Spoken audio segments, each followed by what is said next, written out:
பிறக்கிறப்பயே நீளமாக இருப்பாங்க. இந்த குழந்தைங்களுக்கு பார்த்தீங்கன்னா மூச்சுத்திணறல் அதிகமாக இருக்கும். ஈவன் இந்த குழந்தைங்க தாய்ப்பால் குடிக்கிறப்ப அதிகமாக மூச்சுத்திணறல் வரும். நெற்றியில வேர்க்கும் குழந்தைங்களுக்கு.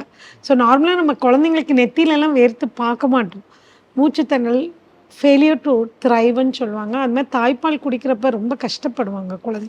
அப்படின்னாலே அவங்களுக்கு ஹார்ட்ல ஏதோ மேஜர் ப்ராப்ளம் இருக்குன்னு அர்த்தம். ஸோ இவங்க வந்து அ வளர்ந்து பெரியவங்களா ஆகுறதே ரொம்ப கஷ்டம் தான். பட் நம்ம அந்தந்த டைம்ல நம்ம எக்கோ பார்த்துரணும். எக்கோ தான் best method. ECG, echo simple. எந்தவித கதிர்களும் எதுவும் கிடையாது. குழந்தைங்களுக்கு எந்த ஆபத்தும் கிடையாது. ஒரு இசிஜி, எக்கோ பார்த்துட்டோம்னா, இது ஈஸியா நம்ம கண்டுபிடிச்சிடலாம். என்ன ப்ராப்ளம் கண்டுபிடிச்சுட்டு, இதுக்கு அறுவை சிகிச்சையா?